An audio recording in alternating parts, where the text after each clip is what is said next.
ترتیب سے، جیسے پہلی رکعت میں سورہ فلق تو دوسری میں سورہ ناس. لیکن اگر کسی نے اس کی ترتیب کے خلاف بھی کر لیا تو کوئی گناہ نہیں ہے، خاص طور پہ جب بھولے سے ہو جائے. تو اگر کسی نے بھولے سے پہلی رکعت میں سورہ ناس پڑھ لی ہے تو بہتر تو یہ کہ دوسری میں بھی سورہ ناس ہی پڑھے. لیکن اگر وہ سورہ فلق بھی پڑھ لیتا ہے تو بھی ٹھیک ہے، بہتر یہ ہے کہ سورہ ناس دوبارہ ریپیٹ کر لے اگلی رکعت میں. اور اگر وتر کی پہلی رکعت میں سورہ فلق اور دوسرے میں سورہ ناس پڑھی تو تیسری میں سورہ ناس پڑھ لے، دوبارہ پڑھ لے، نہیں تو قل اللہ پڑھ لے دوبارہ. تو اس میں کوئی ایشو نہیں ہے، بہتر ہے ترتیب سے پڑھیں. اگر غلطی سے ترتیب آگے پیچھے ہو گئی ہے تو بھی کچھ نہیں ہوتا اس سے. علی ارشد صاحب نے سیالکوٹ سے پوچھا ہے کہ سورہ فاتحہ کے بعد سورت ملانا بھول گئے، سورہ فاتحہ کے بعد سورت ملانا بھول جائیں تو کیا کریں؟ جناب علی ارشد صاحب، سورہ فاتحہ کے بعد اگر آپ فوراً رکوع میں چلے گئے اور آپ کو یاد آیا، رکوع میں یاد آیا کہ میں نے سورت نہیں ملائی ہے، تو آپ رکوع سے کھڑے ہو جائیں، سورت ملائیں، دوبارہ رکوع کریں اور آخر میں سجدہ سہو بھی کریں. اور اگر رکوع میں یاد نہیں آیا، سجدے تک پہنچ گئے، آپ کو یاد ہی نہیں آیا، تو اب کیا کرنا ہے آپ نے؟ فرض نماز کی اگر پہلی 2 رکعتوں میں آپ سورت بھولے تھے تو تیسری رکعت میں آپ سورت ملا لیں، سورہ فاتحہ کے بعد سورت ملائیں، ٹھیک ہے نا؟ تیسری میں نہیں یاد آیا، چوتھی میں ملا لیں اور آخر میں سجدہ سہو بھی کریں. یہ مسئلہ ہے اس میں. اور اگر بالکل ہی بھول گئے آخر تک اور اتحیات میں آخر میں یاد آیا تو صرف سجدہ سہو سے بھی نماز ادا ہو جائے گی. اور اگر سنتوں میں یہ کام ہوا ہے، یعنی سنت مؤکدہ آپ پڑھ رہے تھے یا یہ کہ نوافل پڑھ رہے تھے، تو اس میں تو چونکہ ہر رکعت میں سورت ملانا واجب ہے. فرائض میں تو چلیں پہلی میں نہیں ملی تو تیسری میں ملا لی، لیکن سجدہ سہو پھر بھی کرنا پڑے گا. تو یہاں بھی یہ ہے کہ سنتیں اگر آپ پڑھ رہے تھے اس میں سورت ملانا بھول گئے تو رکوع میں یاد آیا تو کھڑے ہو کر سورت ملائیں، دوبارہ رکوع کریں، سجدہ سہو کریں. رکوع میں یاد نہیں آیا تو اب بس گئی سورت، اب آخر میں صرف سجدہ سہو کر لیں، نماز انشاءاللہ ہو جائے گی. نماز کی ہر رکعت میں سورہ اخلاص پڑھنا، فرض نماز میں ہر رکعت میں سورہ اخلاص پڑھ سکتے ہیں. خلیفہ شاہ نیو یارک سے پڑھ سکتے ہیں، نماز ہو جائے گی. حدیث میں آتا ہے ایک صحابی نماز میں بار بار سورہ اخلاص پڑھتے تھے، آپ نے ان کو بلا کے پوچھا، انہوں نے کہا مجھے اس سے محبت ہے، تو آپ نے ان کو جنت کی بشارت دی. تو اگر کسی کو عقیدہ توحید سے محبت ہے، اللہ تعالیٰ کی توحید ہے، اس میں اس نیت سے پڑھتا ہے تو انشاءاللہ کوئی حرج نہیں ہے. لیکن نارملی یہ عمل ناپسندیدہ ہے. صحابہ نے شکایت بھی اسی وجہ سے کی تھی نا کہ نبی کا عام معمول یہ نہیں تھا. تو بہتر یہی ہے کہ ایک رکعت میں کوئی سورت پڑھیں، دوسری میں دوسری پڑھیں، تیسری میں سنتیں پڑھ رہے ہیں تو تیسری میں کوئی اور سورت، بہتر یہی ہے. کبھی کبھار اگر ہو جائے تو کوئی حرج نہیں ہے. نماز میں سورتیں پڑھنے کی کیا ترتیب ہے؟ نماز میں سورت پڑھنے کی ترتیب بتا دیں. کس ترتیب سے سورتیں پڑھنی چاہیے؟ اہلیہ ساجد انڈیا سے. دیکھیں، نماز میں سورتیں اسی ترتیب سے پڑھنی چاہیے جس ترتیب سے قرآن مجید میں لکھی ہوئی ہیں. جو سورت پہلے لکھی ہوئی ہے وہ پہلی سورت میں، جو بعد میں لکھی ہوئی ہے وہ بعد میں. جیسے آپ پہلے رکعت میں آپ قل اللہ پڑھ لیں اور دوسری میں الم ترا پڑھ لیں تو یہ بہتر نہیں ہے، کراہت ہے، اس میں مکروہ ہے، ناپسندیدہ ہے. نماز بہرحال ہو جائے گی اور کوئی کبیرہ گناہ بھی نہیں ہے، کوئی ایسا بھی نہیں ہے کہ کوئی سخت گناہ گار ہوں گے. بہتر یہ ہے کہ جو مصحف عثمانی میں جس ترتیب سے قرآن لکھا ہوا ہے تو صورتیں بھی اسی ترتیب سے پڑھنی چاہیے. ہاں، پہلی میں الم ترا پڑھ لی، دوسری میں قل اللہ، تو یہ ٹھیک ہے. لیکن یہ کوئی فرض واجب نہیں ہے. اگر کسی نے غلطی سے ایسا کر لیا کہ پہلے بعد والی پھر پہلے والی تو بھی ٹھیک ہے، اس میں کوئی گناہ نہیں ہے. عصر سے پہلے نفل نماز کا حکم. عائشہ صاحبہ نیو یارک سے پوچھتی ہیں، عصر سے پہلے نفل نماز پڑھ سکتے ہیں؟ پہلے جتنی چاہیں پڑھیں، بعد میں نہیں پڑھ سکتے.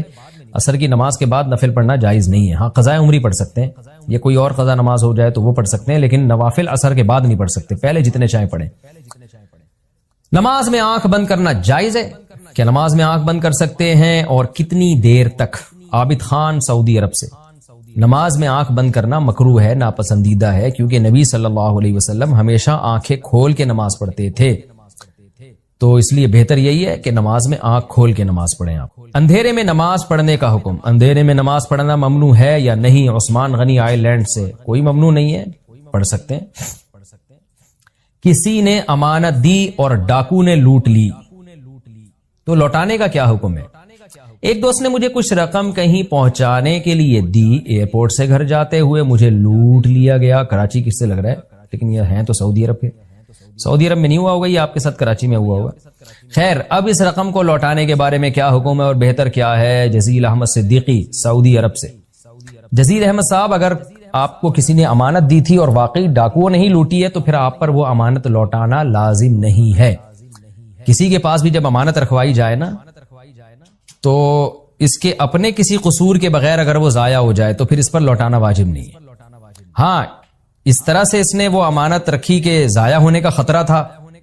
مثال کے طور پر لاکر کے بغیر باہر ہی ڈال دی اس نے, اور خطرہ ہے کہ چور لے جائے گا, تو پھر اس کا مطلب پھر یہ ذمہ دار ہوگا کیونکہ اس نے کوتاہی کی ہے. اس نے اگر اپنی طرف سے کوتاہی نہیں کی اور ڈاکوؤں نے لوٹ لی ہے تو پھر اس پر لوٹانا لازم نہیں ہے. اب اگر آپ وہ پیسے یوں یوں یوں کرتے ہوئے جا رہے تھے, ڈاکوؤں کو دعوت دے رہے تھے, تو پھر تو آپ قصوروار ہوں گے, آپ پر لوٹانا لازم ہوگا. لیکن آپ نے بیگ میں رکھے تھے, جیب میں رکھے تھے, جہاں بھی سیف جگہ پہ رکھے تھے, پھر ڈاکوؤں نے لوٹ لی, تو اب آپ پر لوٹانا کچھ بھی لازم نہیں ہے. راستے میں چلتے ہوئے درود پڑھنا کیا منع ہے؟ درود شریف راستے میں چلتے ہوئے پڑھنے سے بعض علماء منع کرتے ہیں. اس کی کیا حقیقت ہے؟ میرج تاج علی, چھوٹا لکھا ہوا, تاج علی پشاور سے. نہیں جی, ناجائز نہیں ہے, باعث سعادت ہے. چلتے ہوئے ادھر ادھر کی باتیں کرنے سے بہتر نہیں ہے کہ آپ درود شریف پڑھ لیں, تو بالکل جائز ہے, پورا پورا ثواب ملے گا انشاءاللہ. ٹوپی کی جگہ کیپ لگا سکتے ہیں. اگر کبھی کبھی کوئی ٹوپی کے بدلے کیپ لگا لے تو کیا اس سے سنت ادا ہو جائے گی؟ عادل صاحب کشمیر سے. سر ڈھانپ کے نماز پڑھنا سنت ہے. کیپ اگر آپ نے اس کا رخ پیچھے کر دیا, اس کے جو شیڈ ہے, تو بھی سنت پوری انشاءاللہ ہو جائے گی. بہتر یہ ہے کہ ٹوپی پراپر جو نمازی لوگ استعمال کرتے ہیں وہ والی کیا کریں. کبوتر پالنے کا مشغلہ کیسا ہے؟ کبوتر پالنا اڑانا ثواب ہے یا نہیں؟ عامر مرزا, اڑانا تو بالکل بھی ثواب نہیں ہے, بلکہ بعض فقہا نے تو اس کو ناجائز لکھا ہے. وجہ اس کی یہ کہ جب آپ کبوتر پالتے ہو اور اڑاتے ہو تو چھتوں پہ چڑھتے ہو, لوگ گھروں میں عورتوں پہ نظر پڑتی ہے, سارا محلہ پریشان ہوتا ہے, پھر سیٹیاں بجا رہے ہوتے ہیں بالکل عجیب سی اسٹائل میں. تو ہم نے دیکھا ہے کبوتر بالوں کو کس طرح سے عجیب عجیب حرکتیں کر رہے ہوتے ہیں. تو یا تو آپ گاؤں دیہاتوں میں کہیں جہاں آبادی نہیں ہو, جنگلوں میں, وہاں جا کے پال رہے ہیں.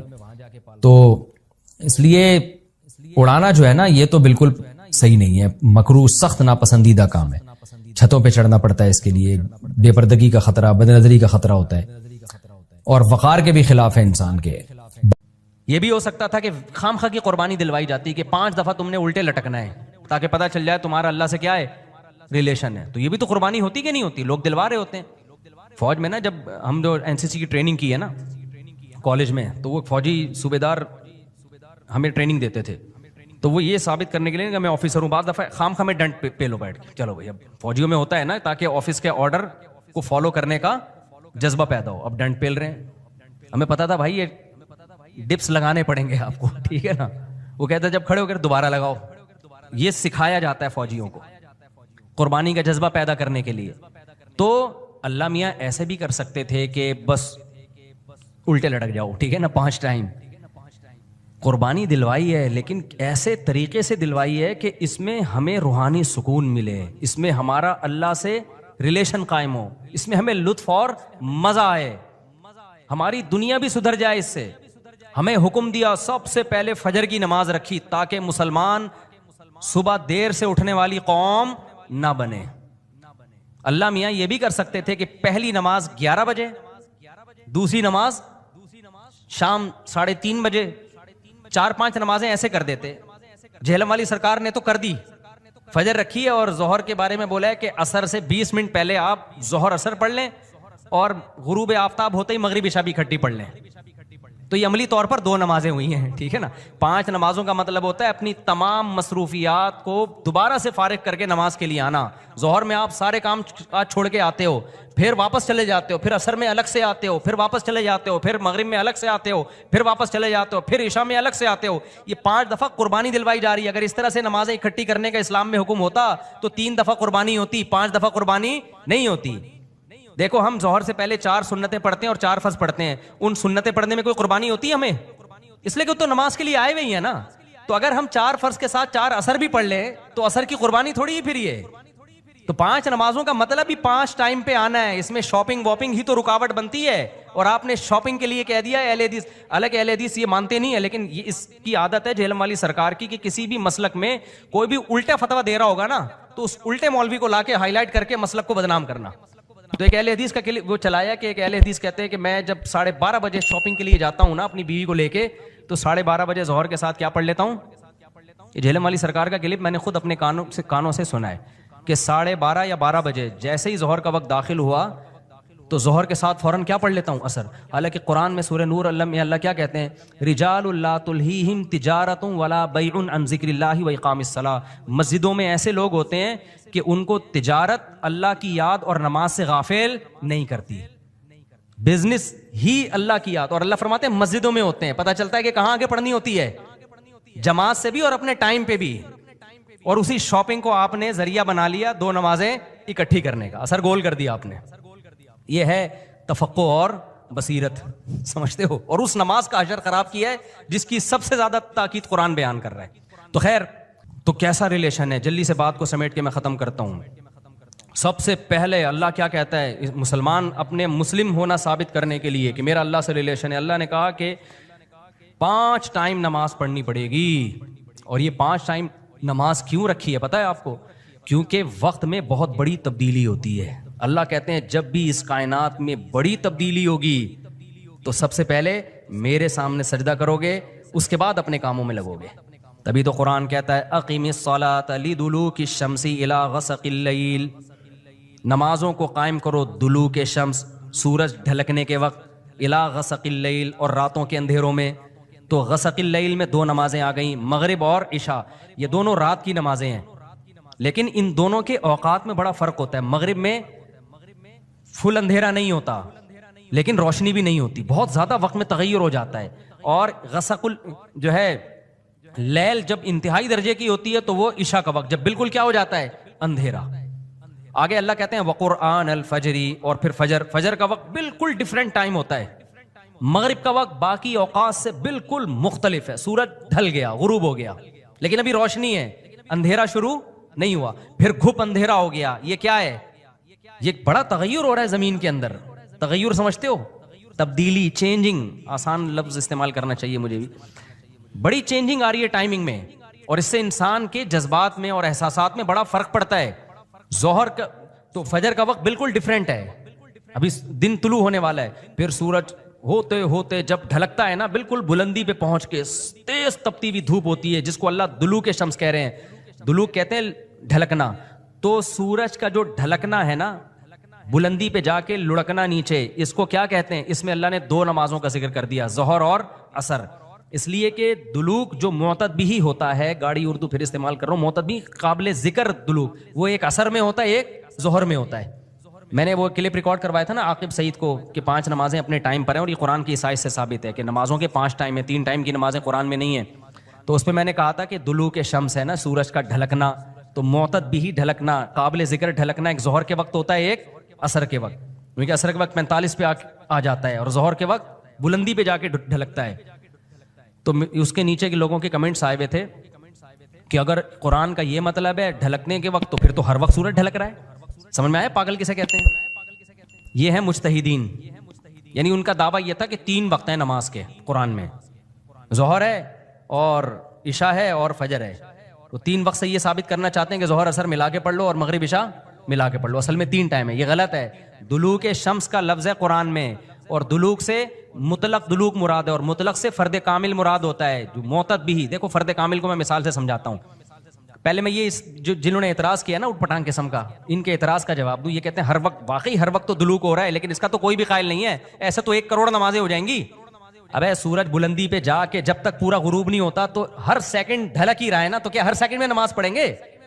تو ظاہر ہے قرآن وہ بات کرے گا جو انسانوں کے فہم کے مطابق ہوں گی. تو اس سے صاف پتہ چلتا ہے وہ ڈھلکنا مراد ہے جو قابل ذکر ڈھلکنا ہو. تو قابل ذکر ڈھلکنا, جس کو اصطلاح میں کہتے ہیں معتد بھی ڈھلکان, وہ جب ہے جب بلندی پہ جا کے پہلی دفعہ ڈھلکنا شروع ہو اور پھر 45 کے زاویے پہ آ جائے.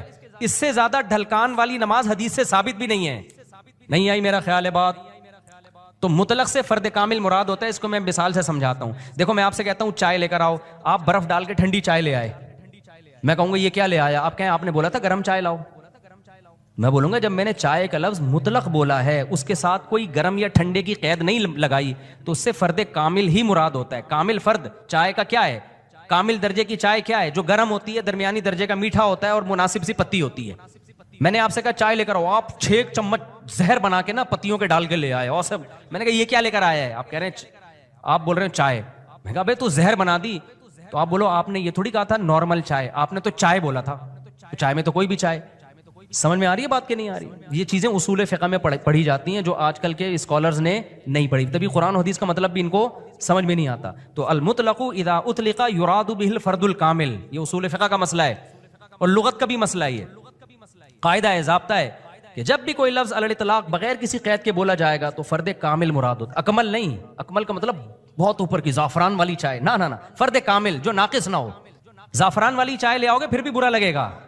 آپ بولو گے بھائی مفتی صاحب آپ نے چائے بولا تھا اور کہا تھا کہ فرد کامل مراد ہوتا ہے تو میں اس میں زعفران ڈال کے لے آیا. اب میں پتہ نہیں زعفران پیوں نہیں پیوں یار، تو کیا کر کے لے آیا؟ میں تو کامل نہیں، میں تو اکمل. تو میں بولوں گا قاعدہ یہ ہے کہ مطلق جب بولا جاتا ہے تو نارمل جو کامل ناقص نہ ہو، اکمل مراد نہیں ہوتا اس سے. سمجھتے ہو؟ تو یہ قاعدے قرآن و سنت پہ بھی جاری ہوتے ہیں، کیونکہ اللہ میاں نے بھی تو کلام کیا ہے نا، نبی نے بھی تو کلام کیا ہے، تو نبی کے کلام میں بھی وہی لغت کے قاعدے چلیں گے جو عام قاعدے ہیں. سمجھتے ہو گے نہیں سمجھتے؟ تو اب دیکھو